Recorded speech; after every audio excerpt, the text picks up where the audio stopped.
Selamat datang di talk show pendidikan bincang seru pada kesempatan kali ini dalam Self Check Youth Refleksi. Oke, Bapak Ibu, hari ini kita akan membahas materi mengenai dan mengupas tuntas mengenai refleksi pembelajaran yang akan dibicarakan dan langsung kita ketahui dari narasumber utama kita, yakni Ibu Rustiana Marfiani Putri MPD dan Ibu Rosiana Febrianti SPD. Kepadanya dipersilakan.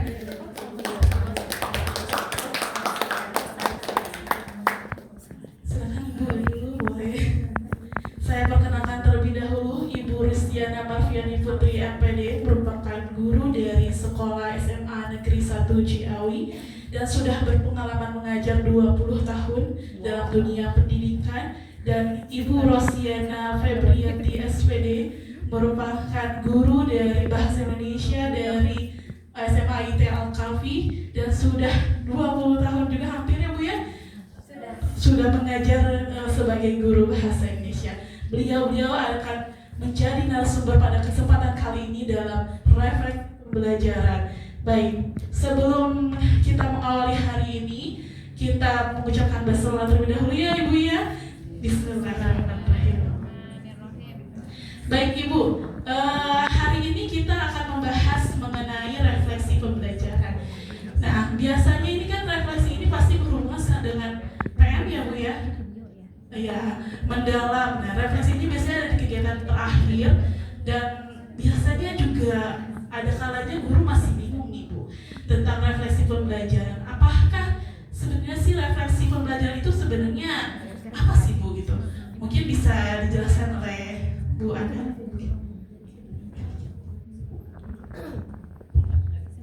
Terima kasih. Bicara mengenai refleksi pembelajaran, ini tentunya adalah bagian dalam proses pembelajaran yang sangat penting gitu ya untuk dilaksanakan. Ini sebagai tolak ukur atau indikator keberhasilan dari guru menyampaikan materi atau menyampaikan pengetahuan kepada siswa, kepada murid. Berarti refleksi pembelajaran itu penting tidak sih Bu untuk guru dalam proses pembelajaran?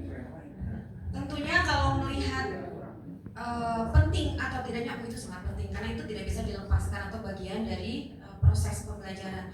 Untuk guru sendiri itu akan menjadi tolak ukur sampai mana saya mengajar atau berhasil atau tidak saya mengajar di kelas ini gitu ya. Untuk guru itu akan menjadi acuan. Nanti kedepannya saya akan mengajar mulai dari bagian ini atau bagian yang masih dibingungkan oleh siswa atau murid gitu ya. Nah mulai dari sini kita akan mulai atau akan mengulangnya gitu. Itu akan sangat penting sekali. Jadi bukan hanya sekedar hadir di kelas, bukan hanya sekedar menyampaikan materi, tapi juga tahu sampai mana atau keberhasilan kita menyampaikan materi tersebut. Sedangkan untuk siswa sendiri itu akan menjadi sebuah ruang gitu ya untuk siswa menyampaikan apakah mereka sudah paham, apakah mereka merasa senang, apakah mereka merasa masih bingung, atau mereka merasa kurang nyaman di mendapatkan pengajaran dari kita. Itu sangat penting. Berarti refleksi ini bisa menjadi evaluasi juga gitu ya Bu ya untuk menjadi tolak ukur dalam pembelajaran apakah pembelajaran tersebut berhasil atau tidak gitu ya Bu. Tapi Bu, kira-kira untuk guru apa sih yang harus diperhatikan seorang guru untuk melakukan refleksi dalam pembelajaran?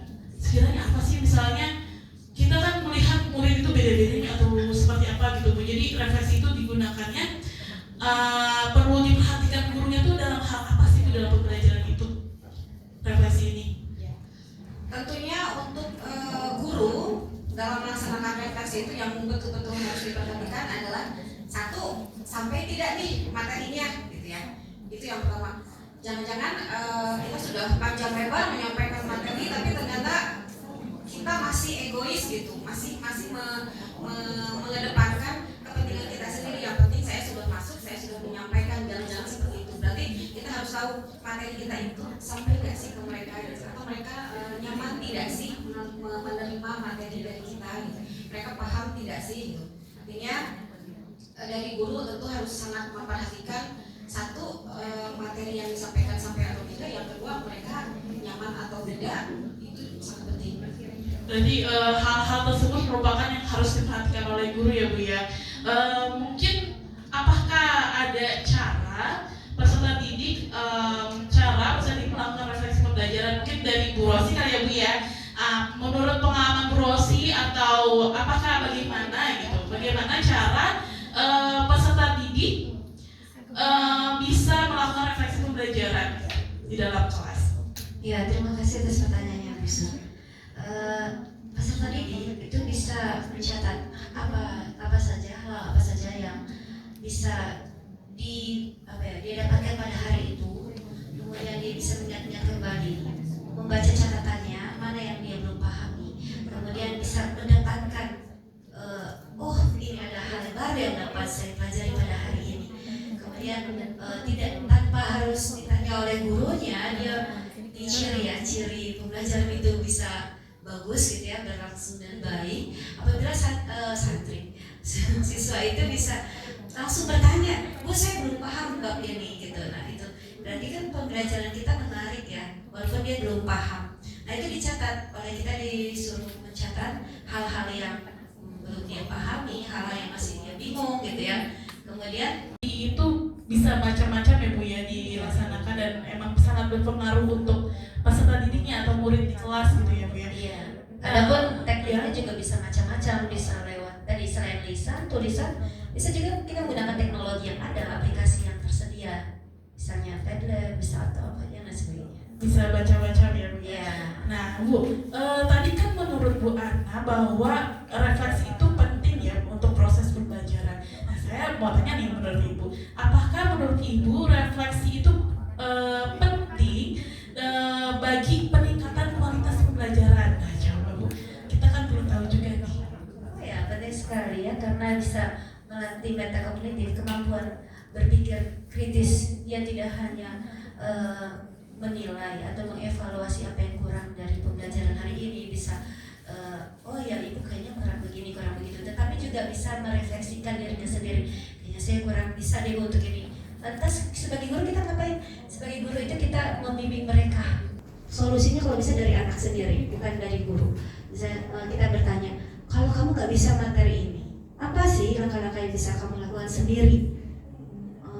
Kita nggak apa-apa kita kasih time gitu ya, kita jeda sedikit biar dia berpikir bagaimana langkah-langkahnya, apakah dengan bantuan teman sebaya ya, dia bisa bertanya nanti dalam belajar kelompok atau belajar malam ya, kemudian dengan bantuan guru mencari dari guru lain sumbernya, kemudian dari perpustakaan atau dari buku-buku yang lainnya, internet, sebagainya.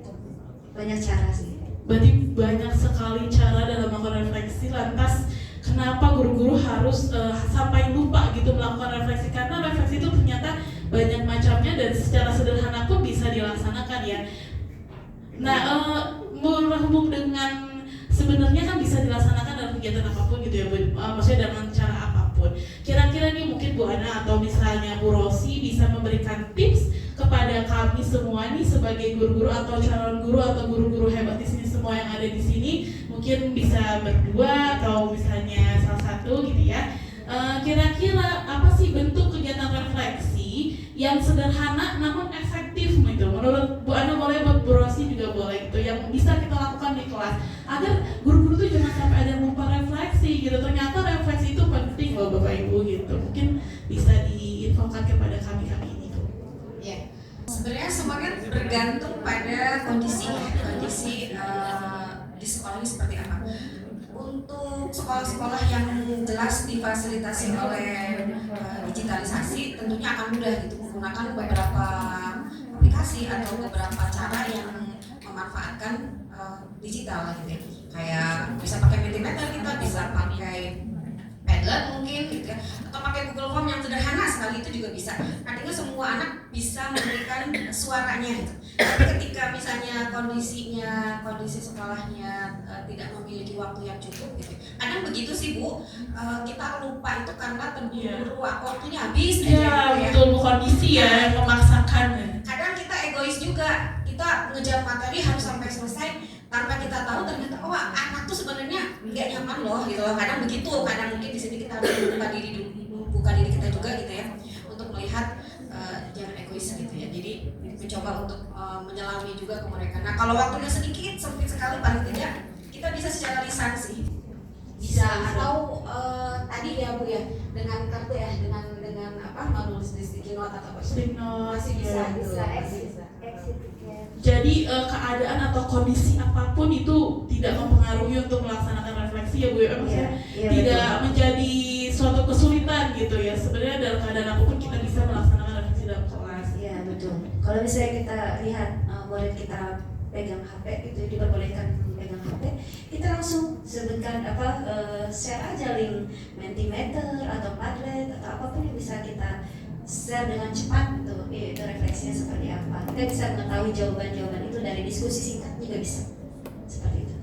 Betul, berarti dari awal, dari ke tengah atau akhir kegiatan proses itu bisa dilakukan. Iya ya, Bu, betul. ya?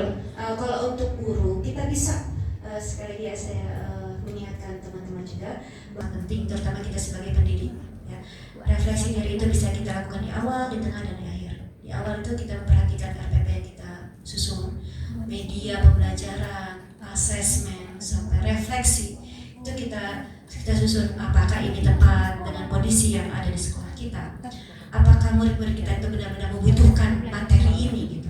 Kalau bisa ya kontekstual materinya kita. Jadi refleksi itu sangat dibutuhkan. Di tengah untuk apa? Refleksi di tengah itu untuk kita mengetahui respon murid-murid kita. Responnya seperti apa? Oh kalau misalnya respon murid itu pasif tidak aktif menanggapi kita, ya kita ubah strategi di situ. Di tengah itu penting refleksi buat guru. Kemudian untuk di akhir ya kita untuk meningkatkan. Nanti kalau saya masuk kelas lagi, saya pakai strategi apa ya supaya saya berhasil?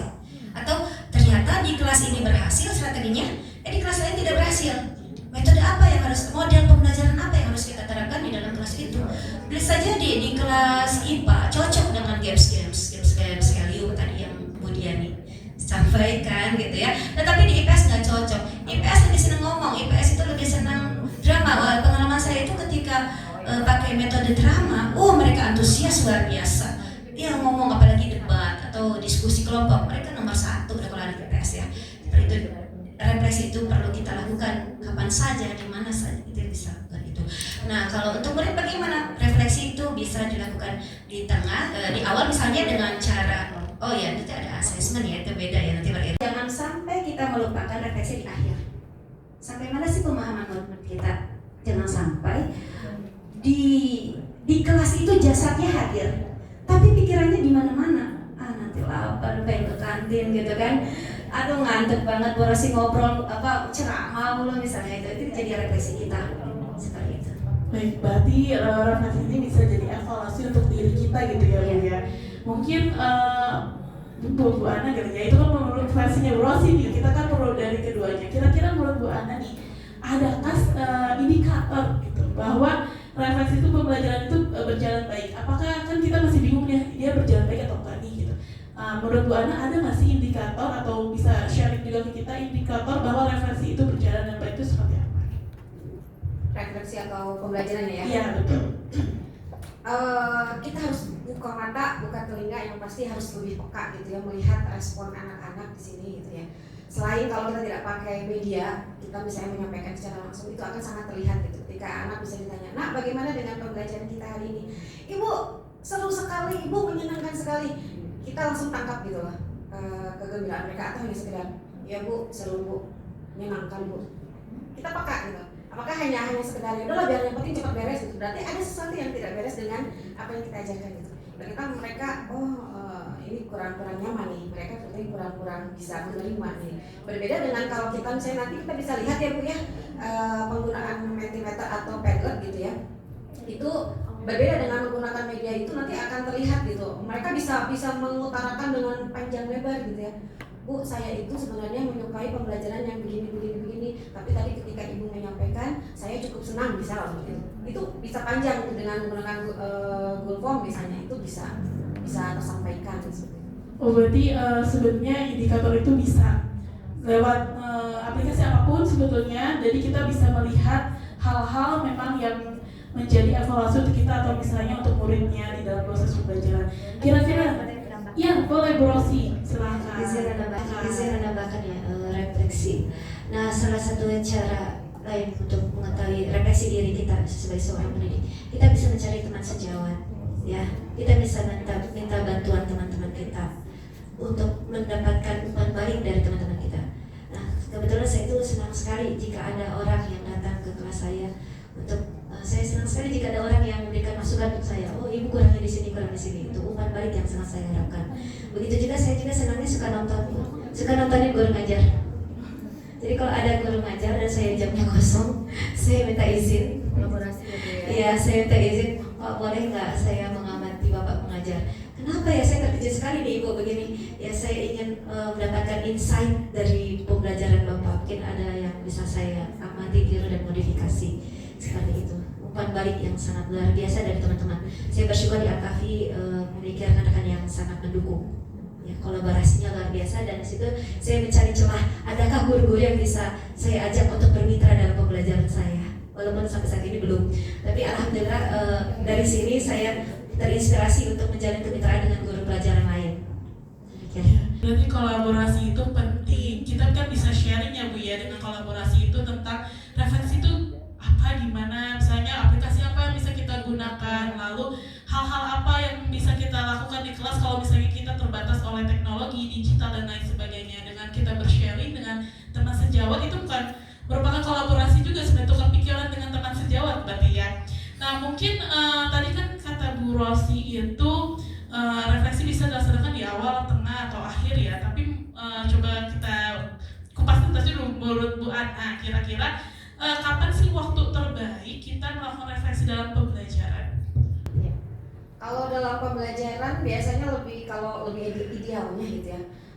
Terbaik kalau kita bicara terbaik gitu ya. Kita bicara terbaik mungkin pada saat kita sudah selesai menyampaikan, kita kan mau tahu ya ini hasil penyampaiannya berhasil atau tidak, sampai atau tidak, berarti setelah pembelajaran gitu ya. Bisa dilaksanakan setiap ketika kita masuk ke kelas, jadi selesai pembelajaran langsung refleksi, atau mau berganti materi gitu ya. Nanti setelah berganti materi baru materi yang kemarin kalian bagaimana, mengerti tidak, sudah paham belum, atau ada yang bingung tidak, bisa seperti itu. Pakai yang metode 321 kita bisa tuh, 3 hal yang sudah dipahami, 2 hal yang menarik, 1 hal yang masih membingungkan begitu ya, bisa pakai seperti itu. Jadi pergantian materi bisa, atau di akhir menuju ke bab baru itu juga bisa gitu. Itu kalau bicara soal terbaik. Tapi kalau bicara soal penting, betul tadi kata Bu Rosi, itu kita bisa laksanakan di awal, di tengah, dan di akhir seperti itu. Hal yang sangat sederhana, paling kecil aja itu bisa kita laksanakan ketika waktunya betul-betul mepet gitu. Kalau memang masalahnya waktu gitu. Bahkan dengan stiker saja kita sudah bisa tahu. Kita pakai stiker ada smile gitu kan. Guru dikasih stiker, bukan guru yang ngasih ke murid, tapi murid yang, Bu, Ibu hari ini dapat smile gitu, dapat smile dari saya. Nanti kita hitung, oh dari 48 murid yang ngasih smile ada berapa nih? Nah itu bisa jadi bahan koreksian kita juga untuk menjembatani menuju ke materi selanjutnya.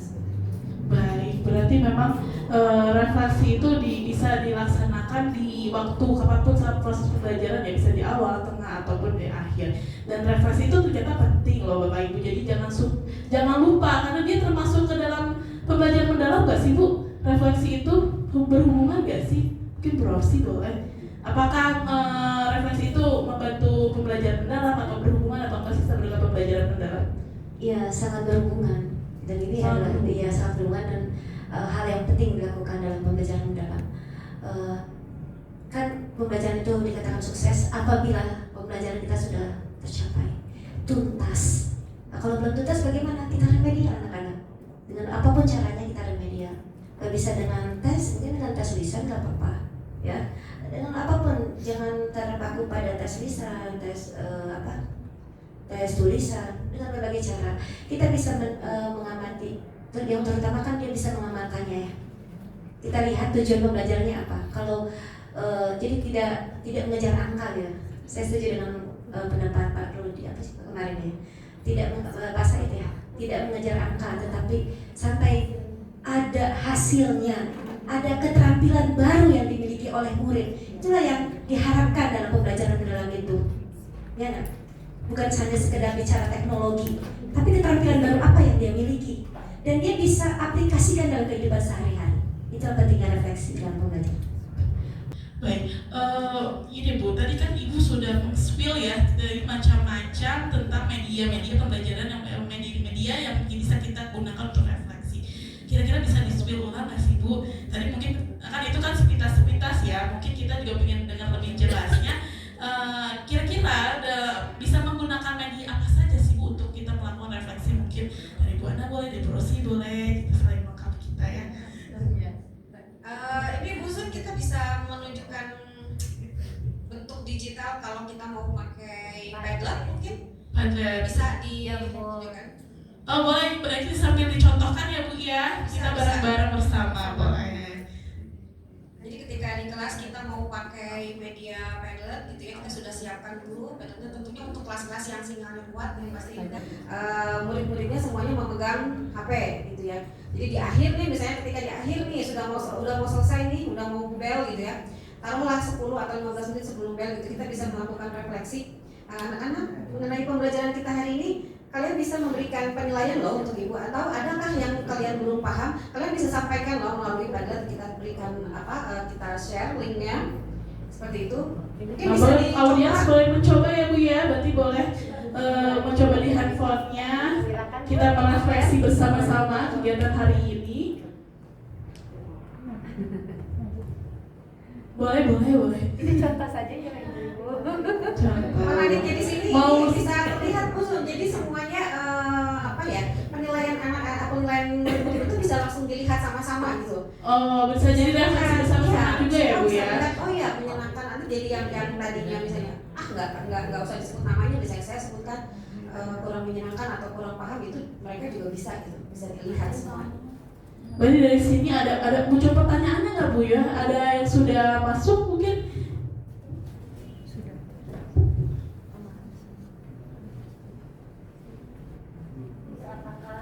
Apakah yang berubah dari cara saya memahami teks, pencapaian besar saya, kemudian kesulitan Ya nanti mungkin sambil kita mungkin sinyal juga, jadi nanti sambil nanti kita lihat kembali gitu ya, akan muncul juga nanti bentuk formatnya seperti ini kalau kita menggunakan aplikasi Padlet. Ini kalau waktunya misalnya kita tersisa sedikit hanya dengan satu pertanyaan saja sebenarnya juga bisa Bu. Jadi nggak harus tidak harus lengkap 3 ya. Iya, Bisa tidak. 1 atau apa yang kamu rasakan itu udah bisa sih sebenarnya. Betul. Sambil kita nunggu aja kali ya Bu ya, sambil kita bincang-bincang, sambil kita tunggu juga, mungkin audiens juga ada yang terbatas juga, mungkin sinyalnya lagi kurang bagus, lagi bagus gitu ya Bu ya. Itu. Inilah tantangannya ketika kita menggunakan menggunakan digitalisasi dalam refleksi pembelajaran. Di sini satu sinyalnya harus kuat, mereka harus punya wifi atau kuota yang cukup gitu ya, dan memang diperbolehkan memegang HP tentunya. Iya. Baik. Sambil kita menunggu ini juga gitu, menunggu umpan balik atau refleksi dari rekan-rekan yang sudah hadir pada kesempatan kali ini, mungkin bisa sambil ngobrol dulu sedikit ya Bu ya sebelum kita mengakhiri kegiatan hari ini. Kira-kira dalam semacam refleksi itu banyak sekali ya Bu ya media-medianya, lalu apa yang bisa kita lakukan, ternyata refleksi itu penting. Nah menurut Bu Rosi dan Bu Ana nih, berdasarkan pengalaman, ada nggak sih tantangan-tantangan, mungkin bisa secara singkat aja ya Bu ya, dan langkah awal kita atau apa langkah setelah melakukan refleksi ini? Kan tadi kita melakukan refleksi nih, nah tapi udah selesai refleksi itu apa nih gitu, langkahnya harus kita lakukan setelah refleksi, setelah kita tahu gitu evaluasi hasilnya itu.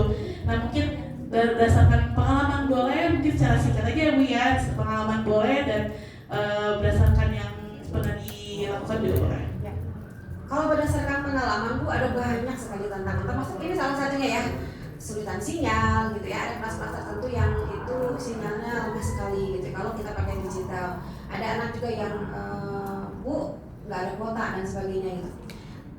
Dan yang sebenarnya tantangan terbesar kalau yang pernah saya rasakan ketika melakukan refleksi adalah motivasi siswa. Kalau dari awal kita mengajar sudah menyenangkan untuk mereka, maka mereka akan dengan sangat sukarela, akan dengan sangat senang gitu memberikan penilaiannya atau refleksinya terhadap pembelajaran kita. Tapi kalau dari awal motivasi mereka sudah turun gitu ya, itu udah males-malesan gitu. Akhirnya mereka cuma, yaudah Bu, nggak menyenangkan, atau Bu membosankan, Bu saya nggak paham, Bu saya ngantuk, bahkan ada yang gitu, Bu ngantuk. Nah itu kita tidak bisa egois, kita harus betul-betul lihat, oh ya, kalau sampai ternyata sebagian besar mengatakan mereka ngantuk semua, artinya memang cara menyampaikan kita lah yang kurang di situ. Maka harus cari strategi nih, gimana caranya supaya nanti di pembelajaran berikutnya mereka tidak mengantuk lagi seperti itu. Itu sih Kang Amas. Baik, mungkin menurut Bu Rosi, Ya, gimana Bu Rosi? kendalanya ya ketika murid ada perilaku murid yang beragam ya, kemudian konsentrasi murid juga mudah terpecah sehingga murid kurang memahami pelajaran.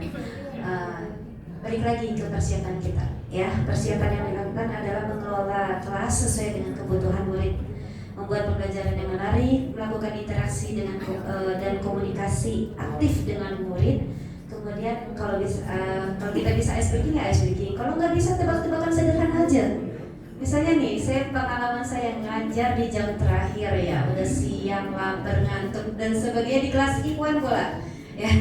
Udah saya kasih tebak-tebakan. Kecil, hitam, melotot, apa itu? Ada yang jawab selasi, ada yang jawab mata ikan, ada yang jawab kecoa dan sebagainya gitu. Kemudian ternyata mudah saja jawabannya, semut keinjek Bu Rosi, udah gitu. Tebak-tebakan, atau kan banyak tebak-tebakan di Instagram, terus saya adaptasi aja gitu. Baik, terima kasih ya Bu Rosi dan Bu Ana. Berarti memang dalam revisi ini tentu banyak tantangan-tantangan yang dialami baik Bu Rosi, Bu Ana, atau saya, atau mungkin rekan-rekan yang lain juga. Dan yang paling utama adalah tadi langkah setelah melakukan refleksi itu tentunya menjadi evaluasi ya Bu ya. Betul. Menjadi evaluasi untuk kita memperbaiki dalam pembelajaran selanjutnya itu seperti apa. Kalau misalnya dalam refleksi ternyata anak itu tidak atau tujuannya tidak tercapai, atau misalnya ternyata anak itu tidak menyukai dalam metode itu, dia merasa sedih atau dia merasa tidak suka dengan metode yang digunakan, mungkin itu bisa kita refleksi atau bisa jadi evaluasi untuk kita dalam pembelajaran selanjutnya. Wah, seru sekali ya pembahasan kali ini tentang refleksi pembelajaran, sampai tidak terasa waktunya sudah mau hampir 30 menit. Mungkin saya simpulkan saja ya Bu Rosi dan Bu Ana ya. Jadi memang pembelajaran refleksi ini merupakan proses penting yang harus diterapkan oleh guru maupun murid untuk meningkatkan kualitas proses belajar mengajar ya. Melalui refleksi, guru dapat menilai efektivitas strategi pembelajaran, memahami kebutuhan murid, serta mengidentifikasi bagian yang perlu diperbaiki pada pertemuan berikutnya. Nah, secara keseluruhan intinya refleksi itu menjadi langkah kunci untuk memastikan pembelajaran berlangsung lebih bermakna, berkelanjutan, dan tepat sasaran. Oke, tidak terasa ternyata waktu 30 menit ini. Terima kasih sebelumnya kepada pembicara kita ya Ibu Rosi dan Ibu Ana yang sudah menjadi narasumber di Bincang Seru pada hari ini, dan terima kasih pada Bapak Ibu yang telah hadir pada Bincang Seru pada kesempatan kali ini. Sebelum saya menutup, boleh saya berpantun? Saya minta bantuannya untuk bilang cakep. Baik, jalan-jalan ke kota baru, singgah sebentar membeli jambu. Terima kasih hadir di Bincang Seru. Sampai jumpa di kesempatan yang baru. Satu lagi boleh? Ke taman kota melihat pelangi, warnanya indah memikat hati. Bincang hari ini mudah-mudahan memberi arti. Semoga bermanfaat untuk kita nanti. Baik, terima kasih banyak. Mohon maaf bila ada kesalahan. Kami tutup bincang hari ini. Self check, yuk refleksi, jangan lupa diterapkan. Terima kasih. Wassalamualaikum warahmatullahi wabarakatuh.